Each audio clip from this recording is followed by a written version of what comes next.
ചില യാത്രകൾ സന്തോഷത്തിൽ തുടങ്ങുമെങ്കിലും അവസാനിക്കുന്നത് തീരാത്ത നോവിലായിരിക്കും. മലപ്പുറം പാങ്ങ് സ്കൂളിലെ അധ്യാപകർ നടത്തിയ ആ വിനോദയാത്ര ഇത്ര വലിയൊരു ദുരന്തമാകുമെന്ന് ആരും കരുതിയിരുന്നില്ല. വാൽപ്പാറയിലെ ചുരത്തിൽ തകർന്നടിഞ്ഞ ആ വാനിനുള്ളിൽ നിന്നും 10 പേരുടെ ജീവനാണ് പൊലിഞ്ഞത്. പക്ഷേ ആ അപകടത്തിനിടയിൽ അത്ഭുതകരമായി രക്ഷപ്പെട്ട ഒരു 10 വയസ്സുകാരിയുണ്ട്, മസ്നീൻ. അവളുടെ വേദന പരിക്കുകളുടേത് മാത്രമല്ല, തൻ്റെ ഉമ്മ ഇനി കൂടെയില്ലെന്ന സത്യം തിരിച്ചറിയുന്ന നിമിഷത്തിൻ്റേത് കൂടിയാണ്.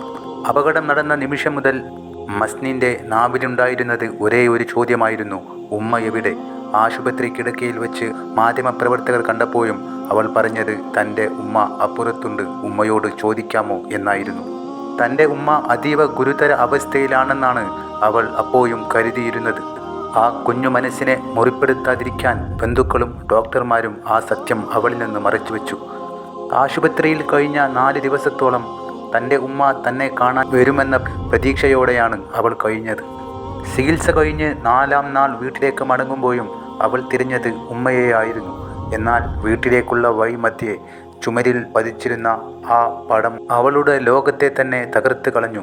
അപ്പുറത്തുള്ള ഉമ്മയല്ല, ഇനി ഒരിക്കലും തിരിച്ചു വരാത്ത ലോകത്തേക്ക് യാത്രയായ ഉമ്മയുടെ ഫോട്ടോയായിരുന്നു അത്. തന്നോടൊപ്പം ചിരിച്ചും കളിച്ചും യാത്ര പോയ ഉമ്മ ഇനിയില്ല എന്ന സത്യം ആ 10 വയസ്സുകാരി ഉൾക്കൊണ്ടത് നെഞ്ചു പൊട്ടുന്ന വേദനയോടെയായിരുന്നു. കയ്യിലെയും വയറ്റിലെയും മുറിവുകളേക്കാൾ ആഴമുള്ള മുറിവാണ് അവളുടെ ഹൃദയത്തിൽ അന്ന് വീണത്. മസ്നീന് നഷ്ടമായത് തൻ്റെ ഉമ്മയെ മാത്രമല്ല, തൻ്റെ പ്രിയപ്പെട്ട അധ്യാപകരെയും സുഹൃത്തുക്കളെയും കൂടിയാണ്. പാങ്ങ് സ്കൂളിലെ അധ്യാപികയായിരുന്ന ഷക്കീലയായിരുന്നു അവളുടെ ഉമ്മ. ആ സ്കൂൾ ഒരു വിദ്യാലയമായിരുന്നില്ല, മറിച്ച് ഒരു സ്നേഹാലയമായിരുന്നു. ഉമ്മയെപ്പോലെ സ്നേഹിച്ചിരുന്ന പ്രധാന അധ്യാപിക അജിതയും റംലയും ഷുഹറയും തുടങ്ങി 10 പേർ ആ ഒരൊറ്റ അപകടത്തിൽ വിടവാങ്ങി. ഒരു സ്കൂൾ കുടുംബം തന്നെ ഇല്ലാതായ വലിയൊരു ശൂന്യതയിലേക്കാണ് മസ്നീൻ കണ്ണു തുറന്നത്. കൂടെയുണ്ടായിരുന്ന ഡ്രൈവർ അജീഷ് അങ്കിൾ പോലും ഇനിയില്ലെന്ന വാർത്ത അവൾക്ക് താങ്ങാനാവുന്നതിലും അപ്പുറമായിരുന്നു. വാൽപ്പാറയിലെ ചുരത്തിൻ്റെ 13ാം വളവിൽ നിന്ന് ആ വാൻ താഴേക്ക് പതിച്ചപ്പോൾ ചിതറിപ്പോയത് ഒരുപാട് പേരുടെ സ്വപ്നങ്ങളാണ്. മസ്നീൻ ജീവിതത്തിലേക്ക് തിരിച്ചു വന്നു.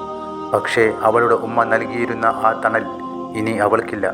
ഈ കുഞ്ഞിൻ്റെയും കുടുംബത്തിൻ്റെയും വേദന എങ്ങനെ പറഞ്ഞറിയിക്കും? യാത്രകൾ എപ്പോഴും സുരക്ഷിതമാകട്ടെ എന്ന് നമുക്ക് പ്രാർത്ഥിക്കാം. ഒരു നിമിഷത്തെ അശ്രദ്ധ കൊണ്ട് ഇനിയൊരു കുഞ്ഞിൻ്റെയും കണ്ണീർ ഇതുപോലെ ഒഴുകാതിരിക്കട്ടെ. ആ പൊന്നുമോൾക്ക് തൻ്റെ ഉമ്മയുടെ വേർപാടിൽ നിന്ന് ഉണ്ടായ വിഷമത്തെ അതിജീവിക്കുവാനുള്ള കരുത്ത് ദൈവം നൽകട്ടെ. നമുക്ക് പ്രാർത്ഥിക്കാം, ഇനി ആർക്കും ഇത്തരത്തിലുള്ള ഒരു വിധി വരാതിരിക്കട്ടെ. ഉമ്മ എവിടെ എന്നുള്ള മസ്നീൻ്റെ ആ ചോദ്യത്തിൻ്റെ മുന്നിൽ കരയാതെ പിടിച്ചു നിൽക്കാൻ അത് കേട്ടവർക്കാർക്കും തന്നെ സാധിച്ചില്ല.